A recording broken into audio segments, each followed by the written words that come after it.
সম্মানিত হাজিরিন, প্রত্যেকটা জুমাতে আমরা চেষ্টা করি অন্তত যারাই মসজিদে সলাতুল জুমা আদায় করার জন্য আগেভাগে চলে আসে, আমরা যেন অন্তত নবীজির সুন্নাতের প্রতি মহাব্বতী হয়ে আমরা যেন বাড়ি যাই, এটা আমাদের মনের একটা তামান্না থাকে। আমি গত কয়েক জুমা আগে বলেছিলাম, মানুষের হৃদয়গুলো মরে যায় 10টা কারণে। এই 10টি কারণ যদি এখন আমরা আমাদের চোখের সামনে নিয়ে আসি, খুব সংক্ষিপ্ত পরিসরে যদি দেখি যে 10 কারণে মানুষের হৃদয়গুলো মরে যায়, তার প্রথম কারণ ছিল আন তারিফুল্লাহ ওয়া লাম তুআদ্দু হাক্কাহু। আল্লাহ পাককে আমরা চিনি জানি, কিন্তু আল্লাহর হক আমরা আদায় করি না। আল্লাহ রাব্বুল আলামিন যতগুলো নিয়ামত দিয়েছেন, চিন্তা করে দেখবেন নিয়ামত যার কাছে নাই। চোখের নিয়ামতের কথা আল্লাহ তুলে ধরলেন। আল্লাহ রাব্বুল আলামিন আমাদেরকে স্মরণ করায় দিলেন, আলাম নাজআল লাহু আইনাইন ওয়া লিসানাও ওয়া শাফাতাইন। গোলাম, আমি কি তোমাকে 2টা চোখ দেই নাই? যার চোখ নাই সে বুঝে চোখের দাম কত। কিছুদিন আগে মাহফিলের জন্য গিয়েছিলাম, একজন অন্ধ এসে পাশে বসে আমার এই আবাটা বারবার ধরে দেখতেছে, বলতেছে, হুজুর এটা মনে হয় জুব্বা না, এটা মনে হয় অন্য জামা। এরপরে যখন খানা খেতে বসেছি, আমি চোখে দেখে কাটা বেছে বেছে খাওয়া লাগে, না দেখে দেখে কষ্ট করে খাচ্ছে। কারেন্ট চলে যাওয়ার কারণে আমার মনে হয়েছে কারেন্ট চলে গেল, মাছ কেমন করে খাবো, কিন্তু কারেন্ট নাই, তারপরেও সে খেয়ে যাচ্ছে। আমাকে বলতেছে, হুজুর সারা জীবনের জন্য কারেন্ট আমার জীবন থেকে নাই, কোন দিনের জন্য আলো আর অন্ধকারের পার্থক্য আমি বুঝি নাই। জীবনে কোনো দিন যে চোখ দিয়ে দেখে নাই, স্বপ্নেও সে কোনোদিন দেখে না, শুধু আওয়াজ শুনতে পায় স্বপ্নের ভিতরে।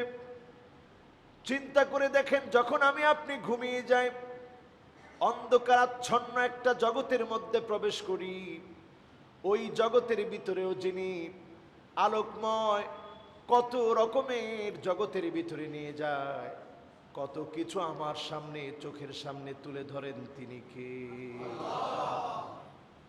সে আল্লাহ রাব্বুল আলামিনকে আমরা চিনি ঠিক, কিন্তু আল্লাহর হক গুলো আমরা আদায় করি না। যতজন এই জুমাতে এসেছি, সালাতুল জুমাতে ঠিকই আসি, 5 ওয়াক্ত নামাজ আল্লাহ রাব্বুল আলামিন ফরজ করে দিয়েছেন। শুধু ফরজ করে দেন নাই, এমন একটা ইবাদত সালাত, এই সালাত যদি আপনার সঙ্গে না থাকে, এই সালাতের কারণে এমন ভাবে আপনি দোষী হবেন, লাইসা লাহু নূরুন ওয়ালা বুরহানুন ওয়ালা নাজা। অন্ধকার কবরের ভিতরে কোনো আলো থাকবে না, অন্ধকার কবরের ভিতরে আপনার পক্ষে কোনো উকিল দাঁড়াবে না, অন্ধকার কবরের ভিতরে আপনার পক্ষে কথা বলার কেউ থাকবে না। وكان مع فرعون وهامان وقارون وأبي بن خلف। যেই লোকটা বেনামাজি হবে তার জাহান্নাম নির্ধারণ হবে। কারুনের সাথে, ফেরাউনের সাথে, হামানের সাথে, উবাই বিন খালাফের সঙ্গে। আর আল্লাহর যেই গোলাম নামাজি হবে, কানা লাহু নূরুন ওয়া বুরহানুন ওয়া নাজা। অন্ধকার কবরটা আলো দিয়ে ভরে যাবে। লোকটা সেদিন দেখবে নামাজ তার পক্ষে দাঁড়িয়ে গিয়েছে, অন্ধকার কবরটা আলোকিত হয়ে যাবে, তার পক্ষে সেদিন নামাজ দাঁড়ায় যাবে। নামাজ যখন দাঁড়িয়ে আল্লাহর কাছে বলবে, আল্লাহ আপনার গোলাম ফজরের সময় গিয়েছে, জোহরের সময় গিয়েছে, আসরে গিয়েছে, মাগরিবে গিয়েছে, এশার সময় গিয়েছে, 5 ওয়াক্ত নামাজ পড়েছে। এই 5 ওয়াক্ত নামাজ যদি গুরুত্ব দিয়ে পড়তে পারি, আলা উদুইহা ওয়া ওয়াক্তিহা ওয়া রুকুইহা ওয়া সুজুদিহা, রুকুটা যদি ভালোভাবে করি, সিজদা ভালোভাবে করি, ওয়াক্ত মতো যদি নামাজ পড়ি, যদি আমার ওযুটা সুন্দর হয়ে থাকে, আল্লাহর হাবিব বলেন হাররামাহুল্লাহু আলাইহিন নার, তার জন্য যিনি জাহান্নামের আগুন হারাম বানায় দিবেন তিনি কে? এজন্য প্রথম ধাপে যদি আমরা ঠিক থাকি, আল্লাহকে যদি আমরা চিনি, দেখেন কেমন আল্লাহ।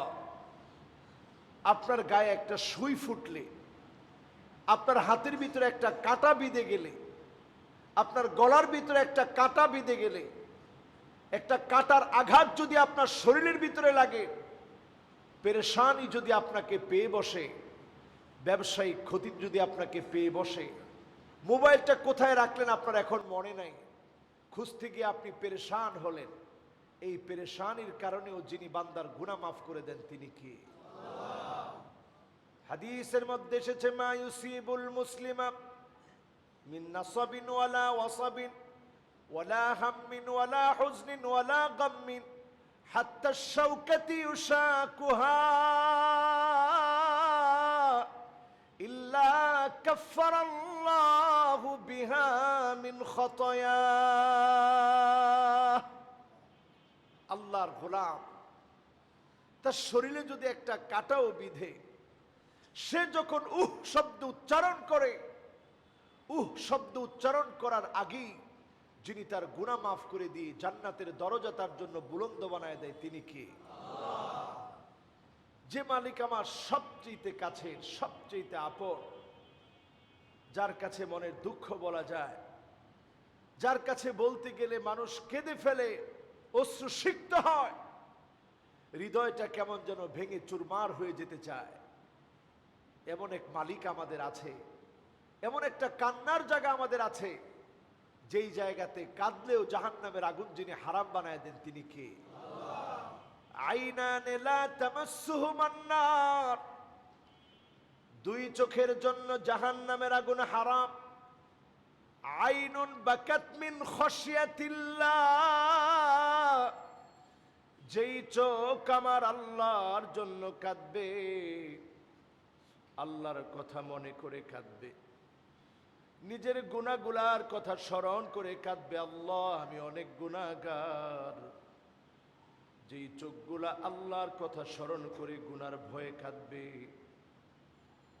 ওয়াইনুন বাতাত তাহরুসু ফি সাবিলিল্লাহ, দ্বীন কায়েমের জন্য রাত জেগে তাহাজ্জুদের সময় বান্দা যখন জেগে থাকে, চোখ দিয়ে পানিগুলো গড়িয়ে যখন পড়ে, এই পানির কারণে যিনি ওই চোখের জন্য জাহান্নামের আগুন হারাম বানায় দিবেন তিনি কে? আল্লাহুম্মা রযুকনা আইনান বাকিয়া ওয়া কলবান খাশিআ, আয় আল্লাহ এমন চোখ দান করো যেই চোখ তোমার জন্য কাঁদবে, এমন একটা অন্তর দান করো যেই অন্তরটা তোমার ভয়ে প্রকম্পিত হবে, এমন চোখ আল্লাহর কাছে আমরা চাবো যেই চোখ আল্লাহর জন্য কাঁদবে। আপনি আমি যদি আল্লাহকে চিনি, জগতে সকল যদি মখলুক যদি বিরোধিতা করে, সব মানুষ যদি আপনার বিরোধী হয়ে যায়, আল্লাহকে যদি আপনি পেয়ে যান, কারো বিরোধিতা এক তিল পরিমাণ কোনো ভয় আপনাকে দেখাতে পারবে না। বলেন আল্লাহু আকবার। চিন্তা করেন, একদিকে নমরুদের আগুন,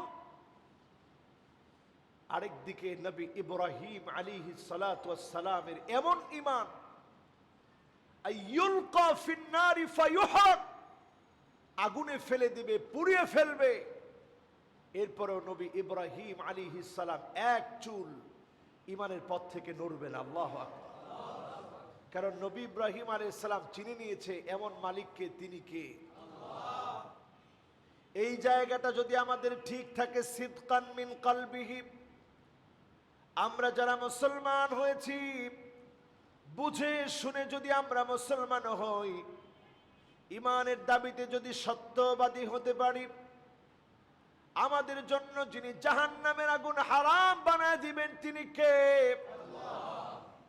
এই জন্য 1 নাম্বার পয়েন্টে আমাদের সবার একমত হতে হবে, আমরা চিনব কাকে, হক আদায় করব কার? আল্লাহ তো পারতেন আমরা যেমন আমাদের পোষা গরু ছাগলকে, গৃহপালিত গরু ছাগলকে আমরা যেমন গলার ভিতরে দড়ি লাগায় রাখি, আল্লাহ তো পারতেন তার এই আদরের মাখলুককে, আমার আপনার মতো মানুষকে গলার ভিতরে দড়ি লাগায় রাখতে পারতেন। নামাজের সময় হলে আল্লাহ টান দিতে পারতেন, এখন তো নামাজ পড়তে হবে, আল্লাহ তা করেন নাই। আল্লাহ দিয়েছেন, গোলাম তুই বুঝে আমার কুদরতি কদমের সামনে সেজদা অবনত হ। যখনই আপনি সেজদা অবনত হবেন, আকরাবু মা ইয়াকুনুল আবদ মির রাব্বিহি ওয়া হুয়া সাজিদুন ফাআকসিরুদ দুআ। সেজদা যখন অবনত হবে তখন আপনি ফিল করবেন আপনার মনের সাথে, মানসিকতার সাথে, আত্মার সঙ্গে আপনার মুনিবের যেন কথোপকথন হচ্ছে, মালিকের যেন কথোপকথন হচ্ছে। এই কথোপকথনের সময় যদি কিছু চাইতে পারেন, যিনি আমার আপনার মনের চাওয়া পুরা করে দিবেন তিনি কে? এজন্য নফল নামাজের সময় আল্লাহর কাছে চাবেন, মনের দুঃখগুলো আল্লাহকে বলবেন, খুলে খুলে বলবেন, যিনি মনের দুঃখ যন্ত্রণা যাতনা দূর করে দিবেন তিনি কে? আমরা আল্লাহকে বাদ দিই, এখন আমরা চাই আজমিরে গিয়ে। কোথায় গিয়ে? আর বাংলাদেশের এক ভণ্ড, তার ভণ্ডামির শেষ নেই, তার কারণে ওয়াজের মঞ্চটা, মাহফিলের আয়োজনগুলো কি পরিমাণ প্রশ্নবিদ্ধ হয়েছে চিন্তা করেন। মিডিয়াতে একের পর এক তাকে নিয়ে রিপোর্ট হয়েছে, আপনারা তারও মাহফিল শুনেন। ফানজুরু আম্মান তাখুযুনা দীনাকুম, দিন কার কাছ থেকে নিচ্ছেন তার মাথার চুলের গোড়া থেকে শুরু করে পায়ের তালু পর্যন্ত লক্ষ্য করবেন। যদি আপনি দেখেন তার কথাগুলা শিরিক মিশ্রিত, তার আমলগুলা বেদাত মিশ্রিত, ওই আলেম পরিত্যাগযোগ্য, তার কথা শুনবেন না, তার কাছে যাবেন না। ঠিক না বেঠিক? এখন এমন আলেম, যে আলেম এটা বলছে আল্লাহর ধন নবীরই দিয়া, আল্লাহ গেছে গায়েব হয়ে। চিন্তা করেন, এর পরেও তাকে অ্যারেস্ট করা হয় না, এটা ধর্ম অবমাননা হয় না? আমরা যদি সত্যিকার ইসলাম বুঝতাম, এর চাইতে বড় অবমাননা আর কি হতে পারে?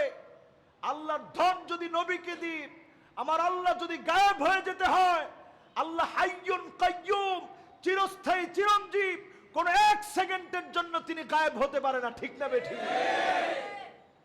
কি মানুষ আমরা!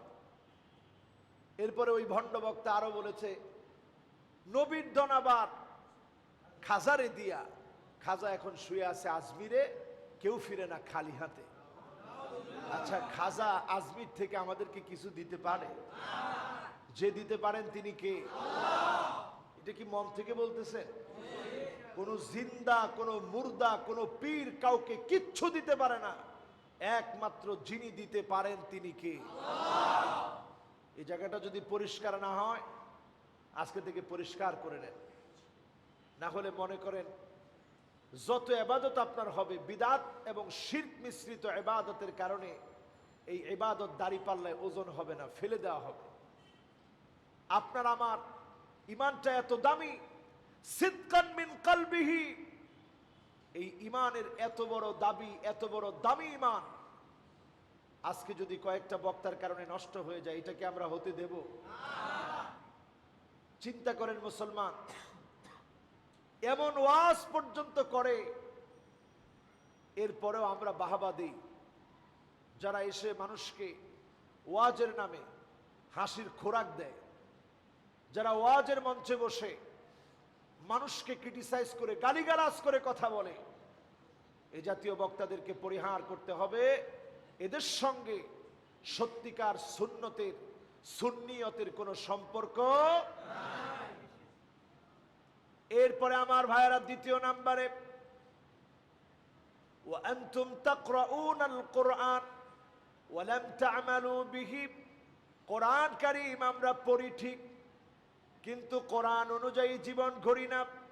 কোরআন পড়ি ঠিক, বোঝার চেষ্টা করি না। কোরআন পড়ি ঠিক, কিন্তু কোরআন পড়ার পরে কোরআন অনুযায়ী আমার রাষ্ট্র চলক, এটা অনেকে আমরা চাই না। ঠিক না বেঠিক?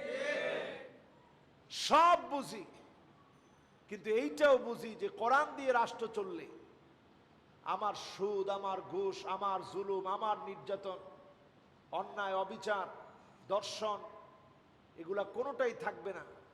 কোরআনের ছোঁয়ায় আসলে যিনি গোটা সমাজটাকে পরিবর্তন করে দিবেন তিনি কে?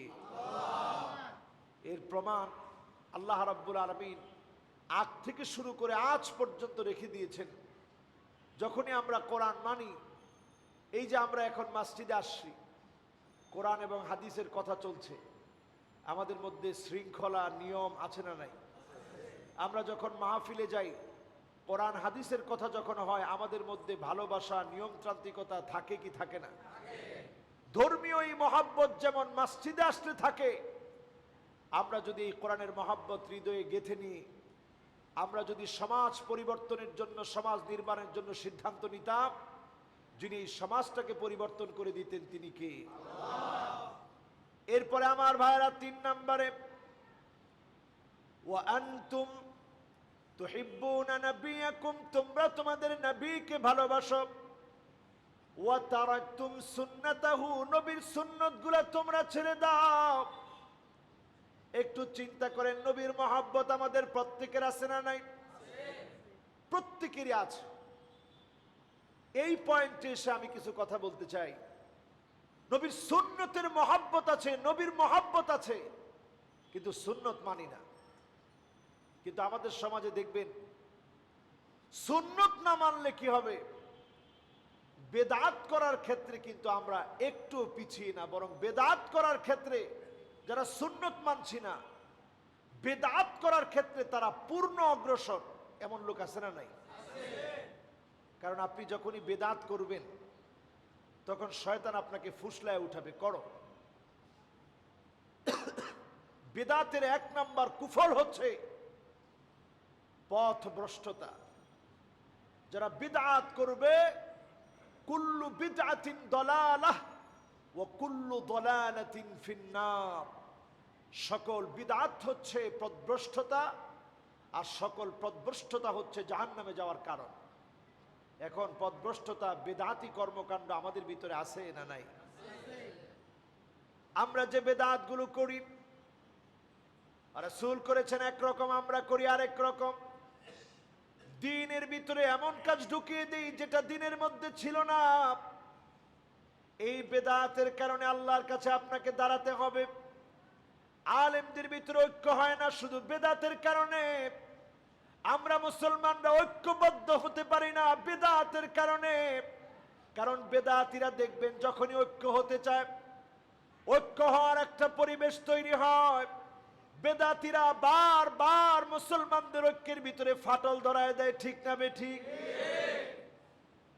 দ্বিতীয় নাম্বারে বেদাতের ক্ষতি হচ্ছে এই, একটা বেদাত যখন প্রতিষ্ঠিত হবে, একটা বেদাতের কারণে সুন্নত বিদায় নিয়ে যাবে। যেমন ধরুন, নামাজের পরে, ফরজ নামাজের পরে সম্মিলিত মোনাজাত, এটা যতটুকু প্রয়োজন ছিল তার চাইতে প্রয়োজন রাসূলুল্লাহ সাল্লাল্লাহু আলাইহি সাল্লামের শেখানো আমলগুলো। আমরা আমাদের মসজিদে চেষ্টা করি, আপনারা দেখবেন আমাদের ইমাম সাহেব হুজুরা আমল করেন, আমাদের মুসল্লিরা আমল করে।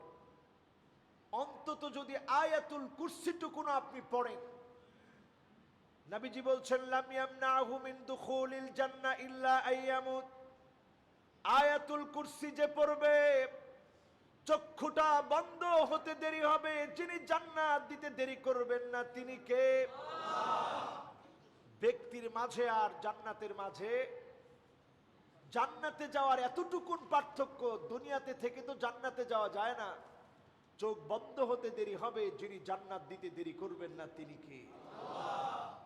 এমন আমল আমরা ছেড়ে দেই, শুধু আল্লাহুম্মা আমিন বিরহমাতিকা ইয়া আরহামার রাহিমিন, শেষ। তো হুজুর চাইলো কি আর বললো কি আল্লাহর কাছে? এই জন্য মুনাজাত যখন আমরা করি, মুনাজাত মানে চুপি চুপি কথা বলা। কে কার সাথে কথা বলবে? বলেন, কে কার সাথে? যেখানেই সুন্নত রয়েছে সেখানেই বরকত রয়েছে। যেখানে সুন্নত নাই, বেদাত এসেছে, সুন্নত সেখান থেকে বিলুপ্ত হয়েছে। এরপরে দেখবেন আমাদের দেশে জানাজার নামাজের পরে মুনাজাত শুরু। এই যে জানাজার নামাজের পরে মুনাজাত শুরু হয়ে গেল, জানাজার নামাজ পড়লেই ফালাহু কিরাত, একটা উহুদ পাহাড় সমান সওয়াব যিনি দান করেন তিনি কে? আল্লাহ। এরপরে যদি আপনি একটু খাটিয়া ধরে কবরস্থ করা পর্যন্ত সাথে থাকেন, তাহলে আপনি কিরাতান, দুইটা উহুদ পাহাড় সমান সওয়াব যিনি দান করে দিবেন তিনি কে? আল্লাহ। 7 কিলোমিটার লম্বা উহুদ পাহাড়, এত বড় সওয়াব আপনার আমল নামে আল্লাহ দান করবে। সুবহানাল্লাহ। আমরা এটা বাদ দিই, মুনাজাতে ব্যস্ত। মুনাজাত শেষ, মানুষ মনে করছে শব্দ হয়ে গেছে, কিন্তু আসলে যে জায়গায় সওয়াব নেওয়ার কথা ছিল সেই জায়গা থেকে আমরা সওয়াব নিচ্ছি না। বেদাত ঢুকে যাওয়ার কারণে সুন্নত বিলুপ্ত হয়ে যাচ্ছে, ঠিক না বেঠিক? এরপরে দেখবেন যখনই আমাদের কারো সমস্যার সৃষ্টি হয়, আলেমকে ডাকা, এটা কি দোষের? আলেমকে খাওয়ানো, এটা কি দোষের? আলেমের কাছে দোয়া চাওয়া, এটা কি দোষের? কোনোটাই দোষের না, কিন্তু তখন দোষের যখন আপনি নিজে দোয়া করতে হয়। ইদা হাদাবাহু আমরুন সাল্লা, নবীজি যখনই কোনো বিপদে পড়ে যেতেন নামাজের জন্য তিনি দাঁড়িয়ে যেতেন। আপনি এই আমল ছেড়ে দিয়ে শুধু খালি হুজুরের কাছে এসে, হুজুর একটু বিসি খতম পড়ানো লাগবে, হুজুর বিসি নিয়ে গেলেন, এরপরে 1 লক্ষ বার লা ইলাহা ইল্লা আনতা সুবহানাকা ইন্নী কুনতু মিনাজ জালিমিন সবাই মিলে পড়লেন। কাজ তো এটা ছিল না, কাজ ছিল আপনি নিজে আল্লাহর কাছে সালাতের মধ্যে দাঁড়িয়ে যাবেন। এরপরে আল বারাকা মা আকাবিরিকুম, বড় বড় আলেমদেরকে আল্লাহ তাআলা ইলমের কারণে বরকত দিয়েছেন। এজন্য আপনি গিয়ে বললেন, মুহতারাম আপনি আমার অত্যন্ত প্রিয়, আপনি একটু আমার জন্য দোয়া করবেন, আল্লাহ যেন মেহেরবানি করে বিপদ যেন আল্লাহ আমাকে কাটিয়ে দেয়, আল্লাহ যেন উত্তরণ করার তৌফিক দান করে। এই দোয়াটুকুন যদি চান, কোনো অন্যায় নেই। কিন্তু তা না করে আমরা যেটা করছি, সমস্ত দায়িত্ব আরেকজনের কাঁধের উপরে, আমার কিছু করা দরকার নেই। এইভাবে করেই বেদাত আসার কারণে সুন্নতগুলা বিলুপ্ত হয়ে যাচ্ছে, আমাদের ঐক্য বিনষ্ট হচ্ছে, ঠিক না বেঠিক? কারণে বড় ধরনের সমস্যা হচ্ছে। আমার নবী, বিশ্ব নবী হাউজে কাউসারের সামনে যখন দাঁড়ায় থাকবেন, নবী দেখবেন কিছু উম্মত এসেছে। আল্লাহ নবী নিজে বলছেন, তারিফুনি ওয়া আনা আরিফুহুম, আমি নবী তাদেরকে দেখে চিনব, তারা আমাকে চিনবে। যখনই আমি হাউজে কাউসারের পানি পান করানোর জন্য যাব, পর্দা দিয়ে দেওয়া হবে, আমি বলবো আল্লাহ এরা তো আমার উম্মত, কেন আপনি পর্দা দিয়ে দিলেন গো মালিক? আল্লাহ বলবে, নবী আপনি জানেন না তারা কি পরিমাণ পরিবর্তন করেছে, আপনার দিনকে তারা পরিবর্তন করে দিয়েছে। দিনের পরিবর্তনের কারণে সেদিন আপনার আমার জন্য হাউজে কাউসার থেকে নবী মুখ ফিরিয়ে নেবেন, শাফাত নবী করবেন না, নবী বলবেন সুহকান সুহকান লিমান গায়্যারা বাদি, দূর হয়ে চলে যা, দূর হয়ে চলে যা, তোর সঙ্গে আমার কোনো সম্পর্ক নাই, উম্মতের সম্পর্ক তোর সঙ্গে নাই। সেদিন আপনাকে নবী চিনবে না। যদি আজকে থেকে সুন্নত মেনে জীবন গড়ে, সুন্নতের কারণে যিনি উম্মত বানায়া নবীর শাফাত দিবেন, নবীর শাফাতের কারণে যিনি মাফ করে জান্নাতি বানায় দিবেন, তিনি কে? আল্লাহ। একটু চিন্তা করেন এই জায়গাটা, কেন আমি এমন কাজ করব যেই কাজের সম্ভাবনা আছে বেদাত হওয়ার? বেদাত হওয়ার সম্ভাবনা থাকে এমন কাজ করে কেন আমি জাহান্নামের দিকে যাব? বাংলাদেশে এমনও বক্তা আছে যে বক্তা ওয়াজের ভিতরে বলতেছে প্রয়োজনে বেদাত করব, তারপরেও বেদাত ছাড়বো না, প্রয়োজনে লাগলে জাহান্নামে যাব। কে কে আমার সাথে যাবেন হাত তুলে? মানুষ তো হুজুগে হাত জাগাইছে, জি হুজুর আপনার লোকে বেদাত করবে এরপরেও জাহান্নামে যাব। তার মানে বেদাত যে করবে সে কোরআন সুন্নাহর বিজয় বিপ্লবকে আটকে দেয়। এইভাবে করে আটকে দেয়, যখনই আপনি বলবেন কোরআনে তো এটা নাই, হাদিসে তো এটা নাই, তখন সে বলে আমার হুজুর করছে। আমার হুজুর করছে মানে কোরআন হাদিসে থাকুক না থাকুক এটা আমার দরকার নেই, হুজুর করছে এটা আমার জন্য যথেষ্ট। জোরে কর নাউজুবিল্লাহ। আমি হুজুরও যদি কোনো কিছু করি, আপনার কাছে যদি বিদআত মনে হয়, আপনি আমাকে সোজা করে দিবেন। আমাদের ভিতরে তো এই চরিত্র নাই। অথচ আমাদের খলিফারা কেমন ছিলেন? আবু বকর রাদিয়াল্লাহু তাআলা আনহু, জগতের শ্রেষ্ঠ মানুষদের একজন, কেমন ছিলেন তিনি? খলিফা যখন হলেন তিনি দাঁড়িয়ে বললেন, ইন্নী উল্লিতু আলাইকুম ওয়া লাস্তু বিখাইরিকুম, আমি তোমাদের নেতা নির্বাচিত হয়েছি, কিন্তু কোনোভাবেই তোমাদের চাইতে আমি সেরা না। যদি আমি ভালো করি আমার সহযোগিতা করবা, আর যদি ভুল করি আমাকে শুধরায় দিবা। বলেন আল্লাহু আকবার। কেমন নেতা ছিলেন তারা! একজন বুড়ি মহিলা, অন্ধ মহিলা, ওমরে ফারুক তখন জানতেন না যে কোথায় যান আবু বকর। পিছনে পিছনে যান দেখার জন্য যে কার বাড়িতে যান। গিয়ে দেখেন একজন অন্ধ মহিলা। জিজ্ঞাসা করলেন, একটু আগে যে আসে আপনার বাড়িতে অবস্থান করেছে তাকে কি আপনি চেনেন? অন্ধ মহিলা বলল, না, তাকে আমি চিনি না। লোকটা বড় ভালো মানুষ, বড় নেককার মানুষ, বড় দিনদার মানুষ। তিনি এসে আমার কাজকর্মগুলা করে দিয়ে যাক, আমার খাবার দাবারের ব্যবস্থা করে দিয়ে যাক। আর দেরি করলেন না। ওমরে ফারুক রাদিয়াল্লাহু তাআলা আনহু হাওমাও করে কেঁদে ফেললেন আর বললেন, খলিফাতুল মুসলিমিন, আপনি বড় কঠিন করে দিয়ে গেলেন। খলিফা হওয়া সত্ত্বে আপনি একজন অন্ধ মহিলা কি খাবে? তার খানা পিনার জন্য খবর নিলেন, ঘরে আসলেন। চিন্তা করেন, তারা ছিল আমাদের খলিফা, তারা ছিল আমাদের শাসক, তারা ছিল আমাদের আইডল, তারা ছিল আমাদের মডেল। নিজের রাজত্বকালে, শাসনকালে অন্ধ মহিলার বাড়ি গিয়ে খবর নিয়েছেন অন্ধ মহিলা কি খাবে। যদি আজকে আমরা এমন শাসক পেতাম, গোটা দুনিয়াতে বলে বলে দাওয়াত দেওয়া লাগতো না। আদর্শ দেখে সারা পৃথিবীর বেদিন বেঈমান গুলা কাফের মুশরিক থেকে মুসলমান হয়ে যেত। ঠিক না বেঠিক? দুনিয়া জুড়ে ঘুরলে মুসলমানদের ভিতরে আজকে ইসলাম পাওয়া যায় না। নবীর উম্মত ঠিক, আমরা সুন্নত আমরা মানি না। ও মুসলমান, এক একটা সুন্নত মানবেন আর চিন্তা করবেন, নবী আপনাকে দেখি নাই, কিন্তু আপনার সুন্নতের প্রতি আমার অগাধ ভালোবাসা, আমার অগাধ মহব্বত, আমার এই ভালোবাসাকে আমি প্রমাণ দেওয়ার জন্য সুন্নতটাকে ভালোবেসে ফেলেছি। এক একটা সুন্নত ভালোবাসবেন আর চিন্তা করবেন, নবী আপনাকে ভালোবাসি বিদায় সুন্নতটা সঙ্গে রেখেছি। দেখবেন অবশ্যই অবশ্যই যিনি আপনাকে বিজয় দিবেন তিনি কি? বেদাতিরা হাউজে কাউসারের সামনে থেকে বঞ্চিত হবে। এরপরে বেদাতিরা বঞ্চিত হবে তাওবা থেকে। আল্লাহ রাব্বুল আলামিন তাওবার ক্ষেত্রে বেদাতিদের সামনে থেকে একটা পর্দা দিয়ে দেন।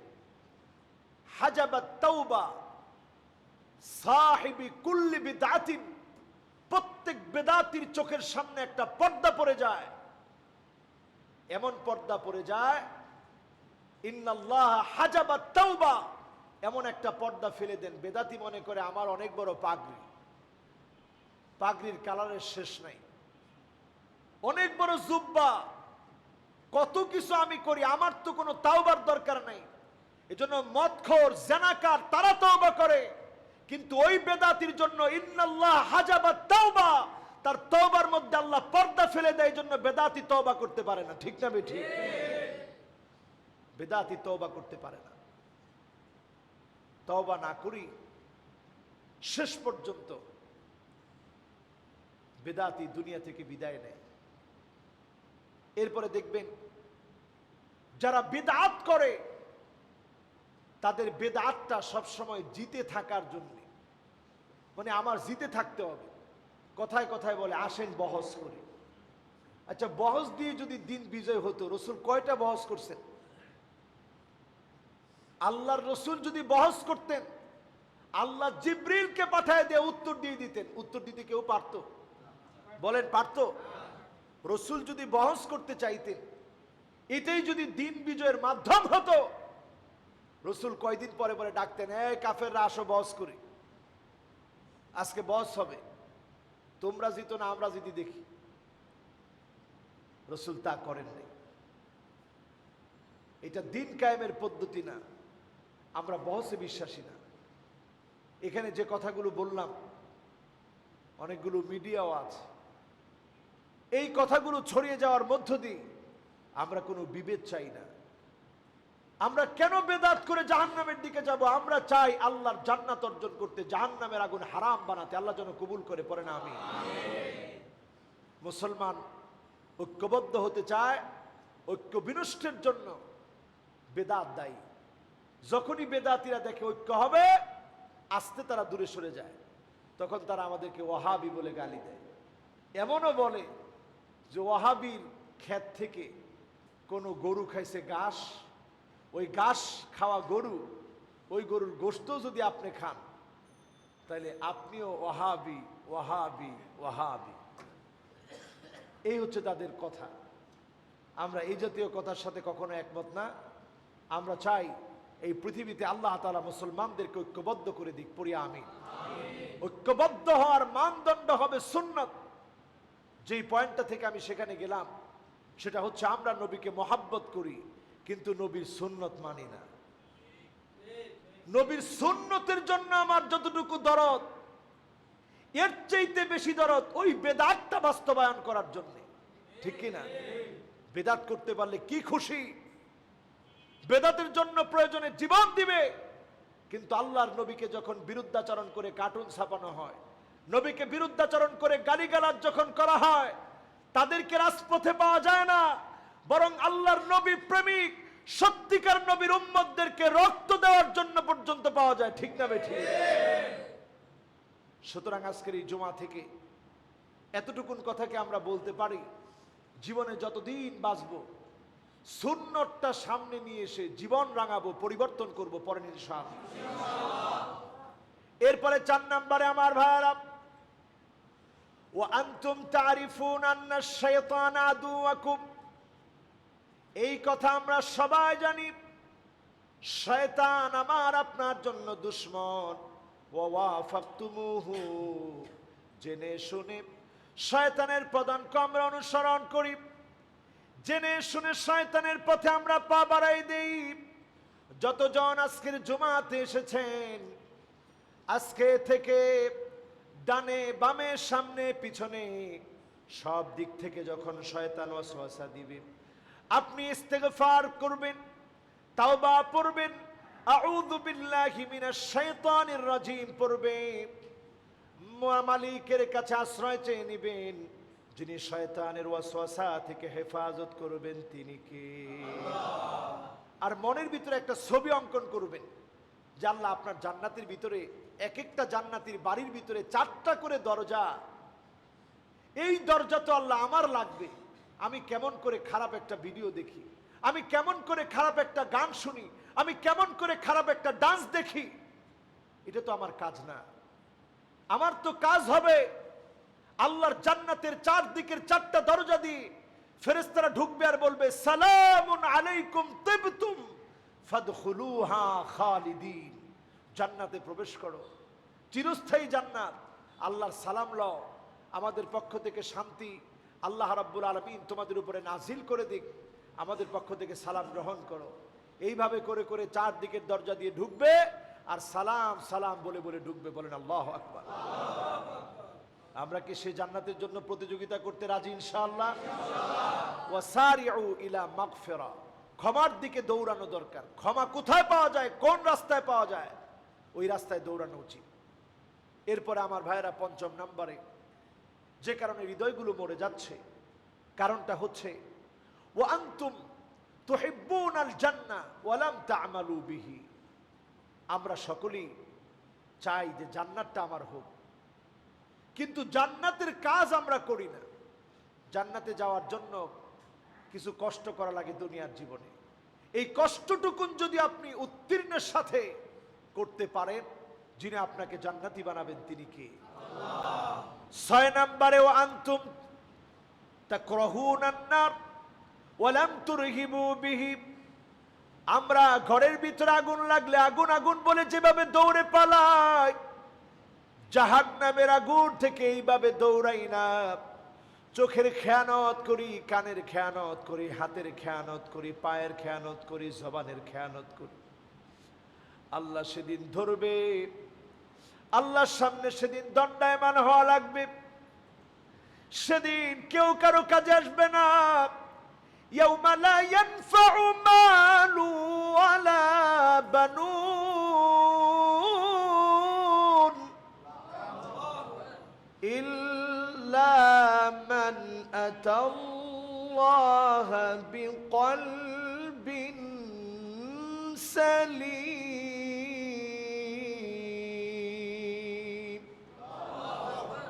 কেউ কারো কোনো কাজে আসবে না।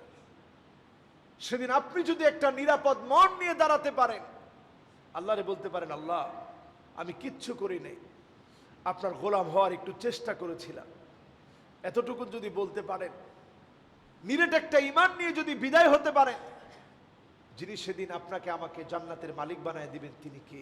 আল্লাহ। জাহান্নাম থেকে দৌড়াতে হবে, পালাতে হবে যেভাবে আগুন দেখলে পালাই। এরপরে 7 নম্বরে ওয়া আনতুম তাকুলুনা নি'মাতাল্লাহ ওয়া লাম তাশকুরু লাহু। আল্লাহর নিয়ামত ভক্ষণ করি কিন্তু আল্লাহর শুকরিয়া আদায় করি না।